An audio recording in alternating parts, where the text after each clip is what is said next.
अस्सलाम वालेकुम। आज हम जिस फ्लावरिंग प्लांट के बारे में बात करेंगे, ये एक बहुत ही खूबसूरत प्लांट है। इसका नाम डॉग फ्लावर है और वैसे इसको बहुत सारे नामों से याद करते हैं। मुख्तलिफ़ लोग इसको मुख्तलिफ़ नाम देते हैं। कोई इसको स्नैप ड्रैगन कहता है, कोई बनी फ्लावर भी कहते हैं, रैबिट फ्लावर भी कहते हैं और काफ़ी नाम हैं इसके। और इसके नाम रैबिट फ्लावर भी कहते हैं शायद इस वजह से कि देखिए इसके कुछ कान कान से होते हैं इस फ्लावर के ऊपर की तरफ। डॉग फ्लावर कहते हैं, वो इस तरह कहते हैं कि देखिए मैं आपको दिखाती हूँ, जब हम इसको दबाते हैं तो इसका कुछ मुंह सा खुलता है। दिखाऊँ आपको मैं? चलिए मैं आपको दिखाती हूँ। ये वाला फ्लावर भी देखिए, ये देखिए यूँ किया ना, ऐसे ये मुंह सा इसका खुलता है और फिर ये बंद हो जाता है, तो इसलिए इसको डॉग फ्लावर कहते हैं। बहुत सारे कलर्स में ये आता है और बहुत ही खूबसूरत लगता है। और इसके निकलने का स्टाइल आप देखें कितना प्यारा है कि ये नीचे से निकलना शुरू होता है और ये आहिस्ता आहिस्ता ऊपर निकलता चला जाता है।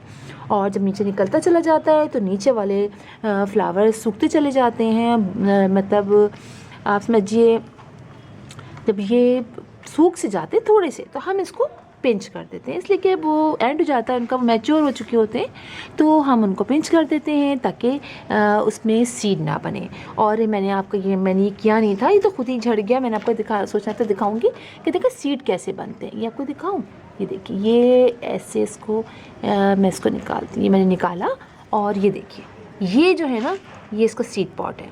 तो हमें सीड पॉट चाहिए ही नहीं, ठीक है, तो हम इसको यहाँ से ऐसे तोड़ देंगे। ये देखिए, ये मैंने तोड़ दिया। तो हमें सीड पॉट नहीं चाहिए, इसलिए कि अगर हमने सीड इसका लेना शुरू कर दिया तो फिर प्लांट जो है वो सीड बनाने में लग जाएगा और समझेगा बस हमारा काम ख़त्म हो गया है। लिहाजा हम इसको ऐसे ऐसे तोड़ देंगे, ठीक है। हम जब तोड़ते चले जाएंगे तो फिर होगा ये कि यहाँ पर मज़ीद जो ये फ्लावर्स हैं ये ऊपर खिलते चले जाएंगे और ये बड़ा होता जाएगा। और मेरे पास जो पहले था वो तो बहुत ही बड़ा हो गया था और ये भी देखिए अब माशाल्लाह बड़ा हो रहा है। इससे पहले जब मैंने एक वीडियो अपनी अपलोड की थी, वो छोटे वाले फ्लावर्स थे, पहले की थी पिछले साल, और उसमें ये इस तरह से नहीं निकल रहे थे, उसमें दूसरे स्टाइल का था। लेकिन अब जो सीड लगाया तो उसमें कुछ इस तरह से निकले हैं। और जब ये छोटा सा था तो मैंने बीच में इसको पिंच कर दिया, मतलब इतना बड़ा सा जब छोटा सा था तो मैंने यहाँ से इसको कट कर दिया, उसकी छोटी सी ब्रांचेस ऊपर से पत्ते तोड़ दिए। तो वो देखिए इसकी कितनी सारी मज़ीद ब्रांचेस निकली हैं और सारे ही जो है वो इसमें अलग अलग में फ्लावर्स खिलने शुरू हो जाएंगे कुछ अर्से बाद। और ये जो मेन था बीच में एक और निकला, उसको मैंने निकलने दिया, तो बाद में तो एक बड़ा सा और साइड से निकला, तो उसने देखें कितने अच्छे फ्लावर्स दिए। तो इस तरह से हम जब पिंचिंग कर देते हैं छोटे से प्लांट की तो बहुत अच्छे तरीके से उसमें फ्लावर निकलते हैं। और ये काफ़ी हार्डी प्लांट होता है और सर्दियों में काफ़ी पॉपुलर प्लांट भी इसको समझा जाता है, इसलिए कि काफ़ी कलर्स में हमें ये मिलता है और बहुत खूबसूरत है। और सर्दियों के सारे ही प्लांट तकरीबन जो होते हैं उनको डायरेक्ट सनलाइट की बहुत ज़रूरत होती है और डायरेक्ट सनलाइट में ही ये प्लांट जो हैं वो अच्छी तरीके से ग्रो करते हैं। जैसे कि और दूसरे प्लांट है, मैरीगोल्ड है और हम जो पिटूनिया है, ये सारे प्लांट इसी तरह इसको भी बहुत सनलाइट की ज़रूरत होती है और जितनी ज़्यादा सनलाइट इसको मिलती है उतनी ही ज़्यादा इसमें फ्लावरिंग होती है। अभी मैं इसको दोबारा से अपने रूफ टॉप पे लेके चली जाऊंगी, इसलिए कि वहीं पर इसकी फ्लावरिंग स्टार्ट हो गई है और बहुत अच्छे तरीके से निकल रही है। तो आप इसको 3 से 4, 5, 6 घंटे की धूप मिलेगी, उतना ही अच्छा रहेगा। और हम इसके सॉइल की अगर हम बात करें तो तमाम प्लांट्स की तरह हमें इसकी भी सॉइल जो है वो वेल ड्रेन लेनी है।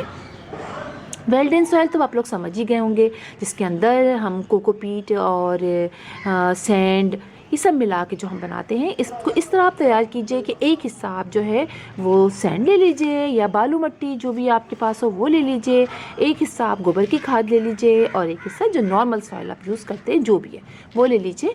और फिर आप जो है हर 15 डेज़ बाद जो हम घर में फर्टिलाइज़र बनाते हैं, जो मुख्तलिफ़ चीज़ों का, गोबर की खाद का बनाते हैं हम, कॉम्पोस्ट का बनाते हैं, वो हर 15 डेज़ बाद 20 डेज़ बाद जैसे भी आप डालते हैं अपने इन प्लांट्स को डालिएगा।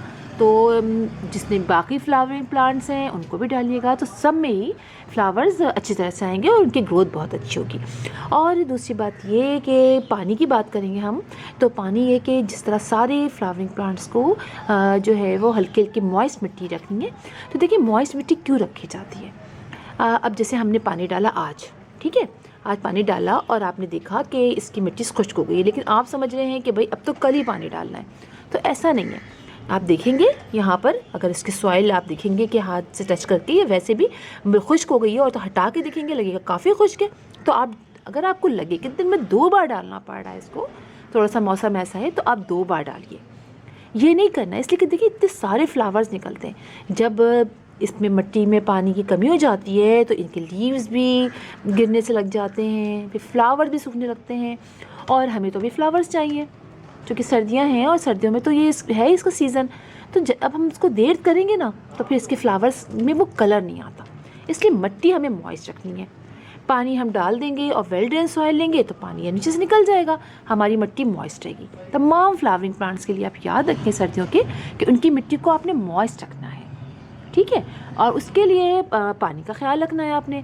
और अगर आप देखें कि मिट्टी मॉइस्ट है तो फिर आप पानी नहीं डालें तब तक कि आपको ना दिखे कि मिट्टी उसकी खुश्क नहीं हो गई है। बाज़ दफ़ा ऐसा होता है कि मिट्टी थोड़ी सी मॉइस्ट रह जाती है लेकिन हम पानी डाल देते हैं, तो फिर ओवर वाटरिंग हो जाती है, और ओवर वाटरिंग जो है वो हमारे प्लांट्स के लिए तो बहुत नुकसानदेह है। कम पानी फिर भी प्लांट्स टेढ़ा मेढ़ा होकर खड़ा ही हो जाता है, लेकिन अगर ज़्यादा वाटरिंग कर दी तो फिर हमारे प्लांट्स जो है उसकी फ्लावरिंग में बहुत फ़र्क पड़ता है और वो ख़राब होने लगते हैं। लिहाजा आपने इसको मॉइस्ट रखना है। और इसके अलावा आप ये कि हमने सबकी चीज़ों की बात कर ली है कि इसको किस तरह रखना है। अच्छा इसकी बताऊँ मैं आपको, इसको सीड से भी ग्रो करते हैं, इसको कटिंग से भी ग्रो करते हैं। अब जैसे कि मेरा ये प्लांट काफ़ी बुशी हो रहा है, ठीक है, अब मैं इसको इससे भी ग्रो कर सकती हूँ कटिंग से। जैसे कि ये एक ब्रांच ली मैंने और यहाँ से कट किया, और इसको हमने जो अच्छी जिसे मैं बालू मिट्टी कहती हूँ, जो रिवर सैंड होती है, उसमें आप लगा दें, शेडी प्लेस में रख दें। अगर आपके पास रूटिंग हार्मोन है तो रूटिंग हार्मोन लगा दें इसकी, सिर्फ तो रूट्स जल्दी निकल आती हैं। तो इस तरह आप इसको कर सकते हैं। इसके अलावा ये कि जब आपका ये प्लांट आप देखें कि अब ये काफ़ी बड़ा हो गया है, और सीड ग्रो आपको लेने के लिए अब जो है ना, अभी तो हम इसके फ्लावर्स को एंजॉय करेंगे। जब ये ऊपर तक पहुंच जाएगा, काफ़ी बड़ा हो जाएगा, तो फिर मैं इसको छोड़ दूँगी, ठीक है। कुछ जिसके ये हैं सीड्स की जो ये बनते हैं, पॉट से बनते हैं, ये पॉट जो छोड़ दूँगी, और फिर ये पूरे इसी में खुश करना चाहिए। इसको हमें तोड़ना नहीं है, हम इसी में छोड़ देंगे, और जब ये पूरे फ्लावर्स थोड़े से रह जाएंगे ऊपर के सूख रहे होंगे और ये ख़त्म हो जाएगा फ्लावर सारे, तो मैं छोड़ दूँगी। उसके बाद जब देखूँगी पूरा यहाँ तक अच्छी तरह सूख गए हैं, इसके सारे सूख गए, फिर मैं कट कर दूँगी। जितने भी मतलब छोड़े हैं मैंने सूख गए, फिर कट कर दूँगी मैं। तो फिर होगा ये कि ये हमारे सीड मिल जाएंगे और अगले साल हम सीड इसमें दोबारा से ग्रो कर लेंगे। और बाकी ये कि नीचे के फ्लावर्स निकलते रहेंगे और वो होते रहेंगे। तो इस तरह से हम इसको कर सकते हैं, और अगर हम मतलब इसकी सीड हासिल कर सकते हैं। और इसके अलावा ये कि जब ये पूरा प्लांट आपका, पिछले साल ये हुआ कि जो मेरा था प्लांट, मैंने उसको काफ़ी देर तक, काफ़ी अर्से तक मेरा वो चलता रहा, उसके बाद वो सूख ही गया। लेकिन अगर अब आपको देखें कि आपका प्लांट काफ़ी फ्लावर कर रहा है, उसके बाद अब उसमें फ्लावरिंग ख़त्म हो गई है, तो मैंने पिछले साल भी ये किया था, जब फ्लावर्स ख़त्म हो गए थे काफ़ी ज़्यादा अपने प्लांट के, तो मैंने यहाँ से कट कर दिया था, थोड़ा सा नीचे का पोर्शन छोड़ दिया था, इसलिए कि फ्लावर्स तकरीबन ख़त्म हो गए थे। तो फिर दोबारा से नीचे से ब्रांचेस निकली और दोबारा से उनमें फ्लावरिंग शुरू हो गई। तो बड़ा ही ज़बरदस्त लगा कि इस तरह से आप जो है वो कर सकते हैं। जब आपके फ्लावर्स सूख जाए सारे और आपको लगे कि अब प्लांट आपका फ्लावर नहीं दे रहा है, तो आप उसको कट कर दीजिए बीच से, और बाकी जो नई नई ब्रांचेस निकलेंगी उनमें फ्लावरिंग स्टार्ट हो जाएगी। तो ये बड़ा खूबसूरत प्लांट है। अब तो चूँकि सीज़न ख़त्म हो रहा है, अगर आपको लेना है तो आप नर्सरी से ले आइए, और अगले साल आप उसको जल्दी लगा दीजिएगा ताकि दोबारा से आपको इसमें फ्लावर्स मिल जाए और जल्दी ग्रो हो जाए और देर तक फ्लावर मिलते रहें। और ये काफ़ी ऊंचा जब मेरा हो जाएगा तब भी मैं आपको दिखाऊंगी इसको ना कि कैसा है। और जब इसके सीड बनेंगे ना, तो जब मैं इसको छोड़ूंगी और सूखेंगे तो वो भी मैं आपको वीडियो ज़रूर किसी भी वीडियो में अपलोड अब वो कर दूंगी, आपको उसकी अपडेट दे दूंगी और आप चेक कर लीजिएगा। मैं इसीलिए अपडेट का लिंक भी देती हूँ अक्सर कि अपडेट दे रही हूँ, तो आप लोग ज़रूर चेक कर लिया करें कि मैं किसकी अपडेट दे रही हूँ, ठीक है, तो फिर इंशाल्लाह आपसे मुलाकात होगी किसी और वीडियो में किसी और टॉपिक के साथ। तब तक के लिए अल्लाह हाफिज़।